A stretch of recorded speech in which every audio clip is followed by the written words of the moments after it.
Malheureusement, la médecine de la procréation est devenue une organisation qui ne fait que de l'arnaque. Personne ne veut travailler pour obtenir des résultats. Plus de 15-20 tentatives sont faites par les médecins pour des personnes qui n'ont aucune chance. Laissez-moi vous expliquer plus en détail. Il existe deux types de dons. Il s'agit de dons commerciaux et non commerciaux. Certaines activistes du monde nous accusent de pratiquer presque la prostitution et le proxénétisme, car nous sélectionnons des filles qui veulent gagner de l'argent. Ainsi, ces donneuses de 20 ans qui ont un taux élevé d'HRM et d'hormones folliculo-stimulantes viennent donner des ovocytes et reçoivent une énorme compensation. Mais nous garantissons des résultats sur ces ovocytes et nous payons ces filles encore plus qu'en Europe en général.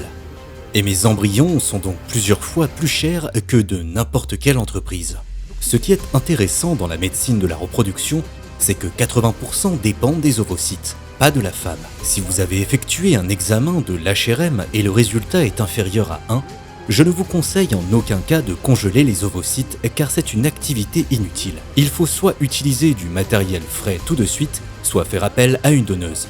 The most common age for women to freeze their eggs is 38, and some of them are freezing their eggs in their 40s. Lord Winston warned that it was a very unsuccessful technology and said the number of eggs that result in pregnancy after freezing is about 1%. The latest HFEA figures show that among those using their own eggs, out of 2,265 embryo transfers in 2017, just 75 women aged 43 to 44 ended up with a baby. For those over 44, the success rate was even lower, under 1%. Malheureusement, les chances sont si faibles et la probabilité est si basse que tout se calcule en dixièmes et centièmes de pourcent. Personne ne veut donner de garantie, car tout le monde a intérêt à avoir plus de tentatives et moins de résultats. Mrs. Cheshire even told BBC that IVF clinics are exploiting women who were not being told their realistic chance of success. We can encourage patients to be really clear about the information they seek for their age group, for their particular fertility issue, and then to make their decision accordingly.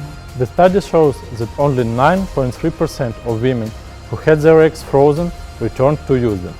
Not all women want or can afford to keep their eggs frozen, and they have two choices: to destroy them or to donate them, and the last is most popular. The practice has become so widespread that some egg banks even advertise so-called freeze and share programs. Le don non commercial est également célèbre pour le fait que des femmes de 40 ans donnent parfois des ovocytes pour elles-mêmes, afin de poursuivre leur fonction reproductive. Et ensuite, ces ovocytes sont donnés à d'autres femmes. Et je peux vous dire avec une certitude absolue que ces ovocytes sont déjà impropres à la médecine reproductive.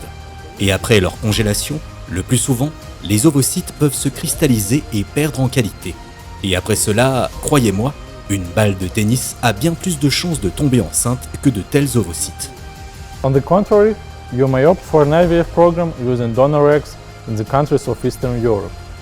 These countries have a large population and allow paid donation. In Ukraine, such programs have a success rate at 64.3%, allowing the clinics to provide money-back guarantee for successful results. Notre clinique offre une garantie et à 50 et à 55 ans. Pendant 10 ans, nous avons travaillé uniquement pour le résultat. Et là où nous n'avons pas réussi, nous avons entièrement remboursé l'argent aux gens pour toutes les tentatives. Il s'avère que c'est moi qui paye. Je suis payé pour le forfait et le nombre de tentatives est déjà payé par mois. Et plus j'obtiens le résultat rapidement, moins le programme me coûte cher, plus je fais de bénéfices. Même en temps de guerre, nous faisons venir des bus remplis d'étrangers et après de 10 à 15 tentatives en Europe, les gens viennent ici sous les bombes, vivent dans des sous-sols et font la ponction. So we have to make a choice. We use the frozen eggs of 40-year-old women or we pay compensation to young 25-year-old donors. Un scientifique américain a calculé qu'à partir d'une banque de charité où les femmes font don de leurs ovocytes à titre non lucratif, le coût d'un bébé s'élève à 1 million. C'est le nombre de tentatives que l'on doit faire. Ces tentatives inutiles, comme je les appelle, sont infructueuses car la femme, premièrement, perd une énorme somme d'argent, met sa santé en grand danger et, troisièmement, obtient des espoirs déraisonnables à la fin. C'est pourquoi j'insiste, malgré les cris de certaines activistes, pour que les femmes, afin de ne pas être exploitées, soient autorisées à faire des dons commerciaux. Des politiciens et des personnes compétentes devraient apparaître, ceux qui doivent défendre les droits des femmes et des familles et qui veulent avoir des enfants. которые хотят иметь детей.